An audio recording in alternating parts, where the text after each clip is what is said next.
Future లో అంటే ఇన్వెషన్స్ fast గా వచ్చి క్యాన్సర్ కి ఒకే వ్యాక్సిన్ వచ్చే అవకాశం ఏమైనా ఉందా? వండర్ఫుల్ క్వశ్చన్ అండి. ఈ మధ్యలో ఇటీవల రష్యాలో వ్యాక్సిన్ స్టార్ట్ అయింది, NHS సిస్టమ్ లండన్ లో వ్యాక్సిన్ స్టార్ట్ అయింది, రీసెర్చ్ స్టార్ట్ అయింది అని చెప్తున్నారు. So basically any vaccine is usually when you know a cause. ఇప్పుడు సర్వైకల్ క్యాన్సర్ కి HPV వైరస్ తోటి వచ్చింది. కోవిడ్ వ్యాక్సిన్, కోవిడ్ వైరస్ ని ఐడెంటిఫై చేశారు. వైరస్ ని నలిఫై చేసి దాని ద్వారా వచ్చే యాంటీబాడీస్ ని స్టిమ్యులేట్ చేయడమే is called vaccination. So me dead virus ని మీ బాడీలో ఇస్తే అది ఒక యాంటీబాడీ డెవలప్ అయిపోయి ఫ్రెష్ వైరస్ మీకు ఇన్హిబిట్ మీ బాడీలో వచ్చినప్పుడు యాంటీబాడీస్ దాన్ని నాశనం చేయడం జరుగుతుంది. So that is what the vaccine is. Majority the cancers లో virus is not a reason to develop cancer. So whenever there is a reason, when virus is a reason for developing cancer, then it's easier. For example, liver cancer.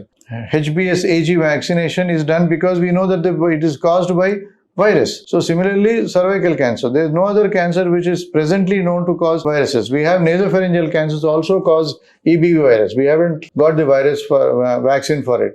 I would say immunity. Immunotherapy is going to come in a big way. So immunity to fight any cancer which is generated within our body, that has to make a difference. As of now, we are doing that with lot of immunotherapy drugs which have come into the market. మన బాడీలో ఒక ఇమ్యూనిటీని మనం improve చేయడానికే మనం కొత్త ఈ పరిశోధనలు జరుగుతున్నాయి. తద్వారానే మనం ద బాడీ ఇమ్యూనిటీ పెంచి ఆ క్యాన్సర్ తొలి దశలోనే 1 సెల్ ఉన్నప్పుడే దాన్ని సప్రెస్ చేసి మల్టిప్లై కాకుండా కంట్రోల్ చేయడానికి వీలవుతుంది. ఐఎమ్ షూర్ తప్పకుండా అది జరిగే అవకాశం ఉంది. 62 లక్షల మంది ప్రజల్లో మెడ్ప్లస్ బ్రాండ్ మెడిసిన్స్ కి మారడం వలన 915 కోట్ల రూపాయలు సేవ్ చేసుకున్నారు. అదే మెడిసిన్స్ అదే క్వాలిటీతో 50 to 80% డిస్కౌంట్లు.